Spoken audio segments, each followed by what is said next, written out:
Well, I had a fascinating interview earlier this week with John Webb, a former colleague who was the executive producer at Carte Blanche during the second period, if you like, of the show's existence.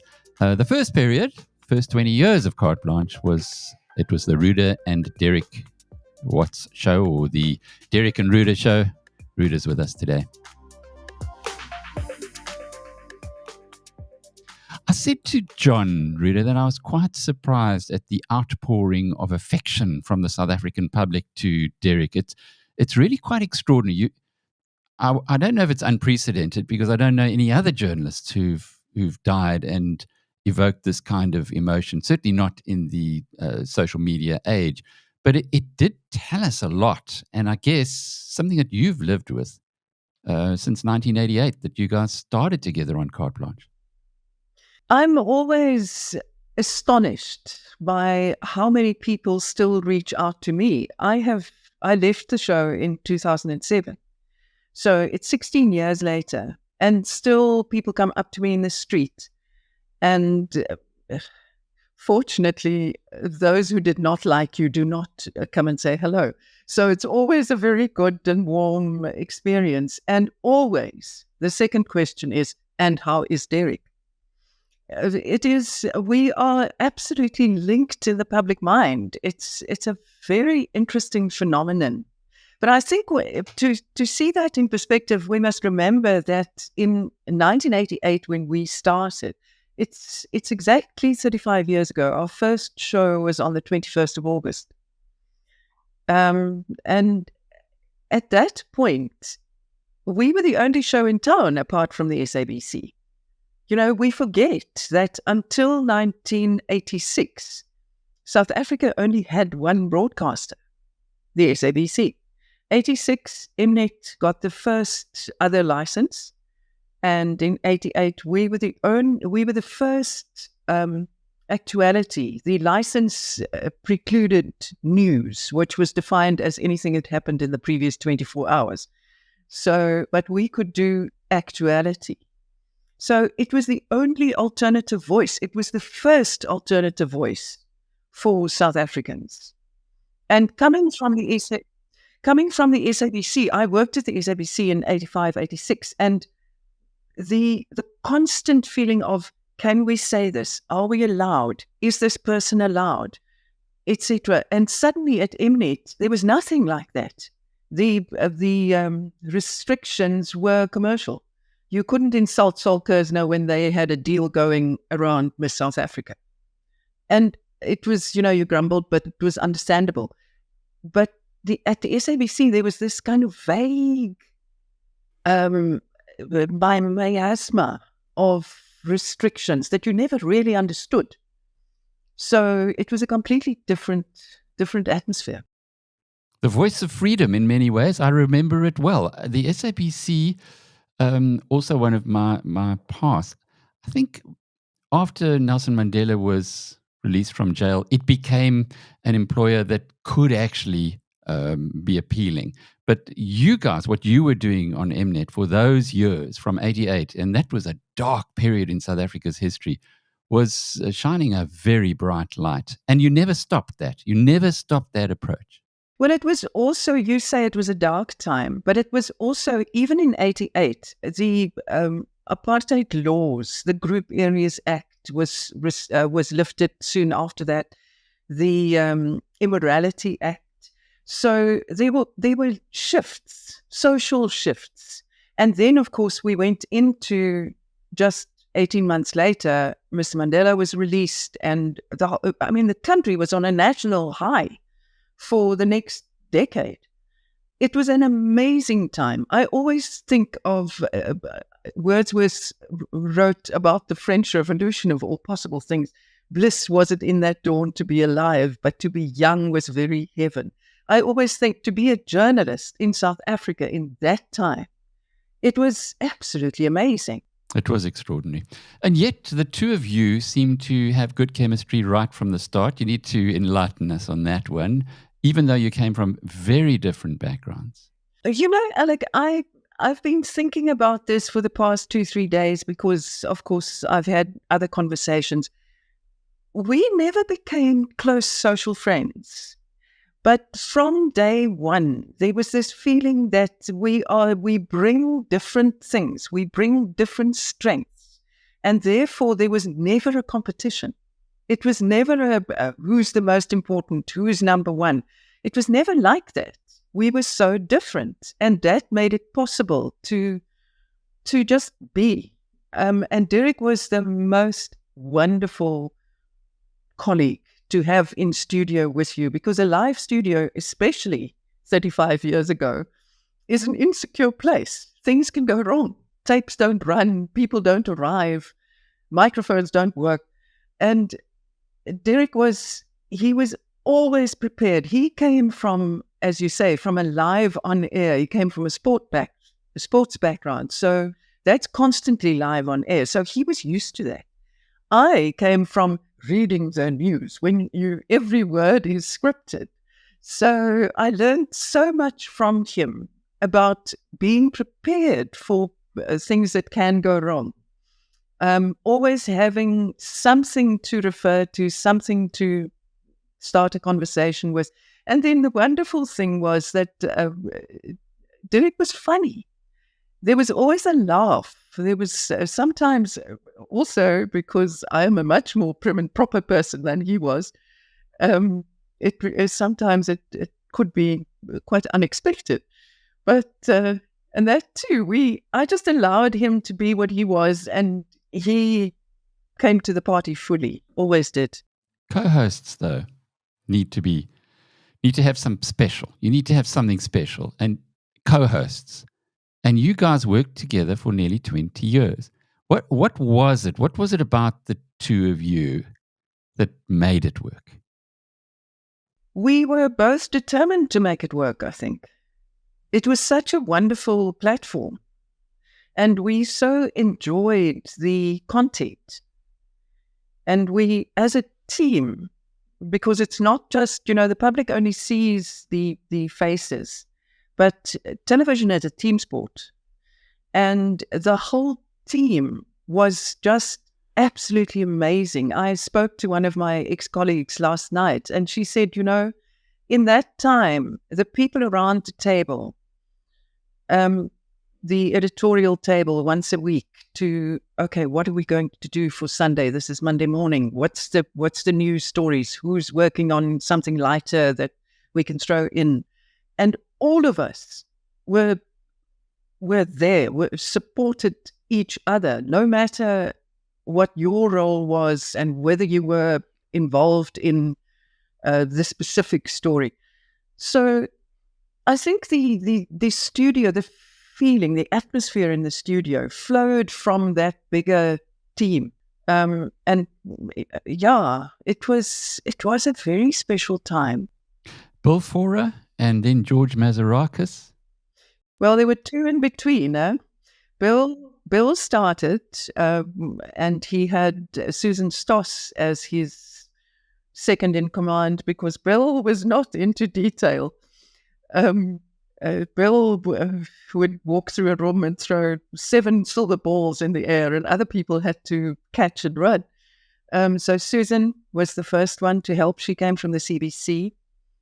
And then Peter Sillier took over, and Peter actually shaped the format of the show. Peter was the one who was very insistent on personal stories. Always, every issue rested on case studies, on the personal stories of real people out there.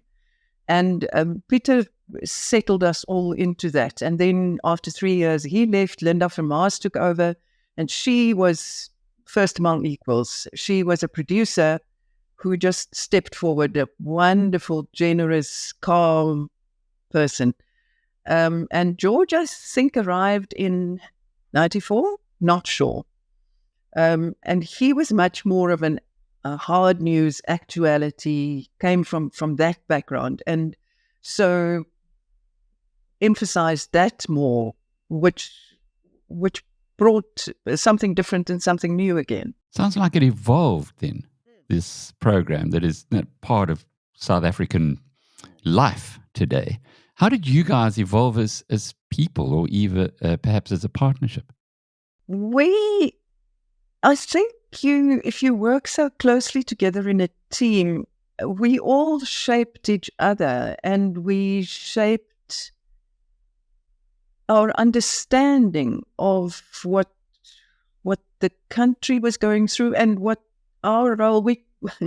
If I may say this without sounding like a very big ego, we thought that our role was important.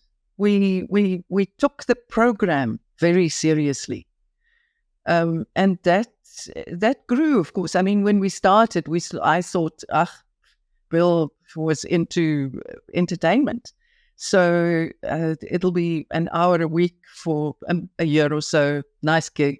I had a small child, lovely.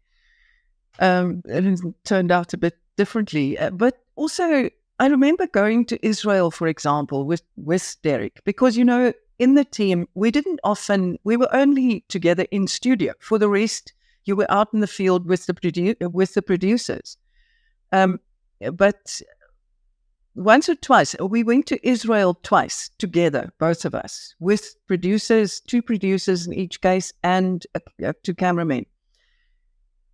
And that kind of experience of being in your little, very close team, arriving in a strange place and having to make sense of it together in order to then tell the audience. It is really a reporter role. You go out there, you see what's happening, and then you have to report. And that's almost translating.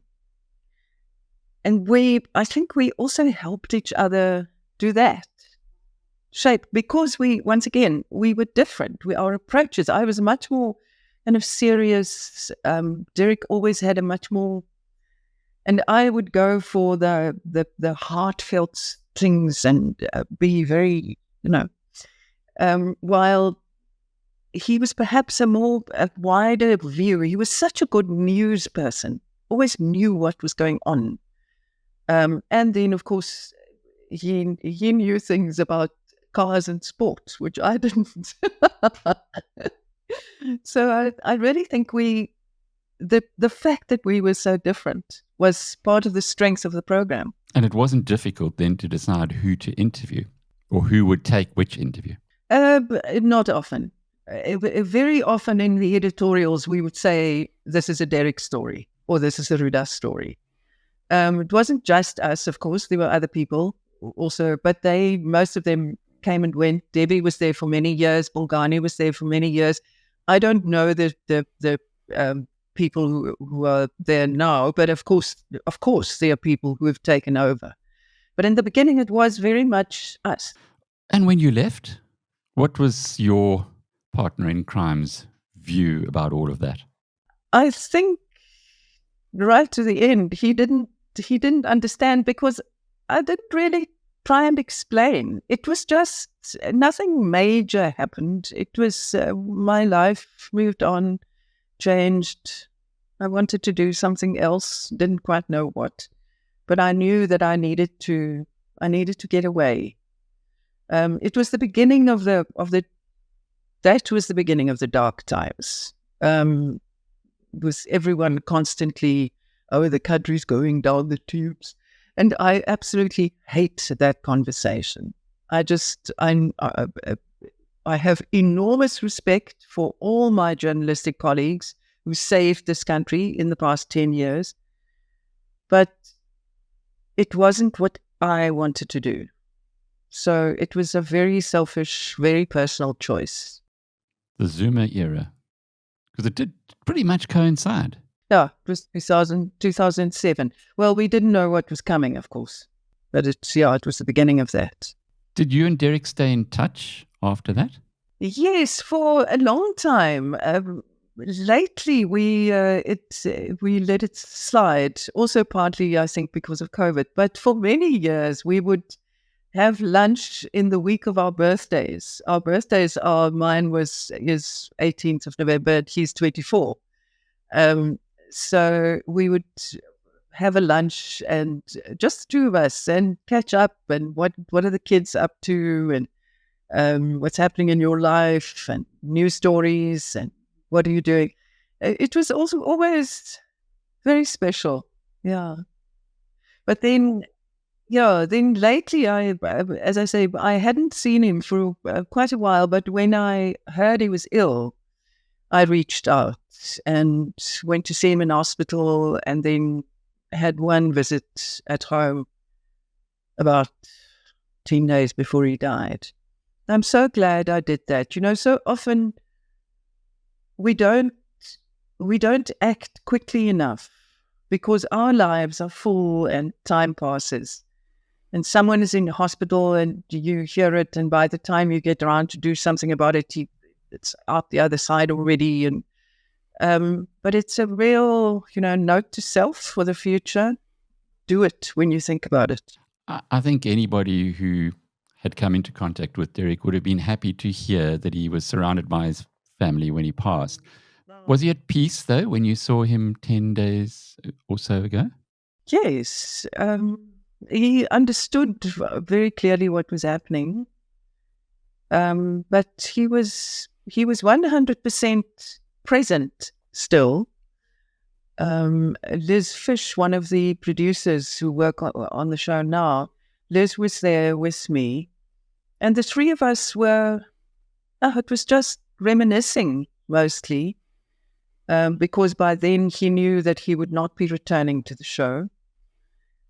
But as I say, he was still fully with us, fully there. And I didn't get any impression that he was, what would be the word, that he was fighting against circumstance or God or the universe or whatever. And his family he's so close. His wife, Belinda, and his daughter Kirsty, and his son Tyrone, they were all in and out. Gave him so much support. When you say even then, or at that point, he knew he wasn't going back to the show, it sounds like the show was his life. Carte Blanche was synonymous with Derek Watts and vice versa. I think if you've been there for 35 years, it must have been, so he started when he was 39. So it was the last half of his life. He was on Carte Blanche for almost as long as he wasn't. So it must have been. And in the public eye, that's what you see with this, what you were referring to, this outpouring of support and grief.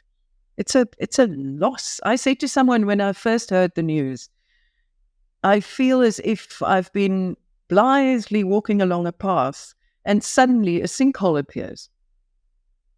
And, the ground just falls away in front of your feet. It's very strange. John Webb said yesterday that Derek's life shows that you can be a decent human being and have a successful life. Would you be able to add to that or top that perhaps on what his life showed us? I don't know. I'm very glad to hear that John said that. Derek had a kind of lightness, which was very attractive. And I always remember right in the beginning, in the first months of 88, 89, when we, for the, hard interviews and investigative journalism wasn't really a thing in South Africa at that point. So Kate Turkington came to give us some coaching lessons. And we would sit, the three of us, and discuss, okay, what did we do last Sunday and how did it go and what lies ahead and how shall we approach that? And she once said to Derek, you have an advantage because people don't see you coming. You come with paddy paws, but you don't let go. And and I still think that was a very good description. He would be relentless, but he would never be an attack dog. Put Derek and Devi next to each other, and you have the two possible approaches, which both work. But Derek was never like a Jack Russell. I never saw him coming. Ruda Landman, lovely talking with you. And I'm Alec Hogg from biznews.com.